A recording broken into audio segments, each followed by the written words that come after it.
अंबेडकर की दूसरी शादी पर क्यों उनका परिवार और बेटे हुए थे नाराज। Doctor Bhimrao Ambedkar birthday. बाबा साहेब की पहली शादी रमाबाई से 1906 में हुई। 1935 में उनका निधन हो गया। फिर उन्होंने दूसरी शादी के बारे में सोचा ही नहीं, लेकिन जब दूसरी शादी की तो परिवार और बिरादरी में इसका विरोध हुआ। आज भी ये सवाल उठाया जाता है कि डॉक्टर भीमराव अंबेडकर ने जब दूसरी बार शादी की तो एक ब्राह्मण महिला से क्यों की। जब उनकी दूसरी शादी उनका इलाज कर रही डॉक्टर सविता से हुई तो खुद उनके लोग ही नहीं बल्कि परिवारजन ही इससे खासे नाराज हो गए। उनकी नाराजगी हमेशा बनी रही। इसी वजह से जब डॉक्टर अंबेडकर का निधन हुआ तब उनकी दूसरी पत्नी पर कई तरह के आरोप परिवार की ओर से लगाए गए। आमतौर पर लोगों को उम्मीद नहीं थी कि डॉक्टर अंबेडकर इस उम्र में आकर ऐसा कुछ करेंगे। जब उनकी पहली पत्नी का देहावसान हुआ तो उसके बाद उन्होंने तय ही कर लिया था कि अब उनका जीवन विधुर के तौर पर ही बीतेगा। इस बात को 13 साल निकल भी चुके थे। वर्ष 1947 के आसपास बाबा साहेब डायबिटीज और ब्लड प्रेशर से काफी परेशान थे। पैरों में दिक्कत बढ़ने लगी थी। समस्या इस कदर बढ़ी कि उन्हें गंभीरता से इलाज की सलाह दी गई। मुंबई की डॉक्टर सविता ने इलाज शुरू किया। डॉक्टर सविता मराठी ब्राह्मण थीं। वह पुणे के संभ्रांत मराठी ब्राह्मण परिवार से ताल्लुक रखती थीं। ऐसे ब्राह्मण परिवार से जिन्हें चित्पावन ब्राह्मण कहा जाता था, यानी सबसे कुलीन ब्राह्मण। सविता पढ़ने में काफी कुशाग्र थीं। पुणे से आरंभिक पढ़ाई के बाद उन्होंने मुंबई से MBBS किया। हालांकि डॉक्टरी शुरू करने के बाद डॉक्टर सविता ने भी यही सोचा था कि वह विवाहित ही रहेंगी। जब वह डॉक्टर अंबेडकर का इलाज कर रही थी तब उनकी उम्र 38 साल थी। हालांकि वह अपना काम इतनी बखूबी करती थी कि एक अच्छे डॉक्टर के तौर पर उन्होंने अपनी पहचान बना ली थी। डॉक्टर भीमराव अंबेडकर और उनकी पहली पत्नी रमाबाई इलाज के दौरान वह अंबेडकर के नजदीक आ गईं। हालांकि दोनों की उम्र में 18 साल का अंतर था। जब शादी हुई तो न केवल ब्राह्मण बल्कि दलितों का बड़ा वर्ग खासा कुपित था। अंबेडकर के बेटे और नजदीकी रिश्तेदारों को भी ये शादी रास नहीं आई। खटास ताजिंदगी बनी रही। पहली शादी कम उम्र में। बाबा साहेब की पहली शादी 1906 में हुई थी। बाबा साहेब तब 15 साल के थे और उनकी पहली शादी रमाबाई से हुई थी। शादी के बाद अंबेडकर की पढ़ाई जारी रही। बैरिस्टरी की पढ़ाई करने के लिए वह इंग्लैंड गए। लौटकर दलितों के उत्थान में जोर शोर से जुड़ गए।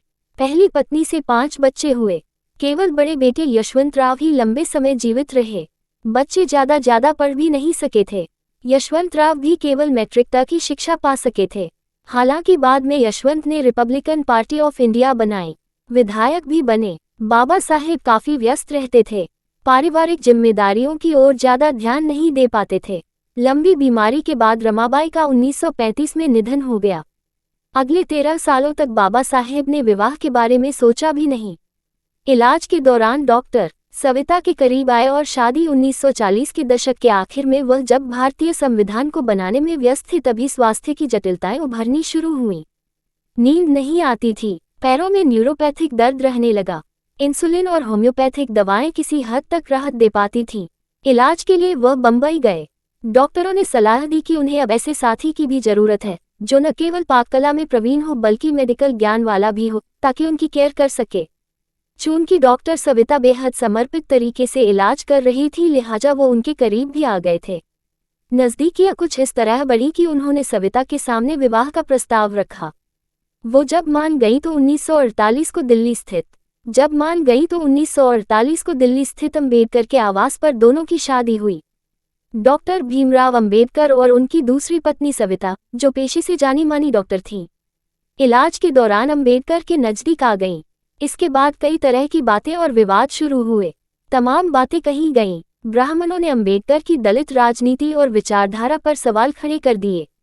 नाराज दलितों के एक वर्ग का कहना था कि इससे गलत तो कुछ हो ही नहीं सकता था। क्या बाबा साहेब को शादी के लिए एक ब्राह्मण स्त्री ही मिली थी? कुछ ने कहा कि ये ब्राह्मणों की साजिश है।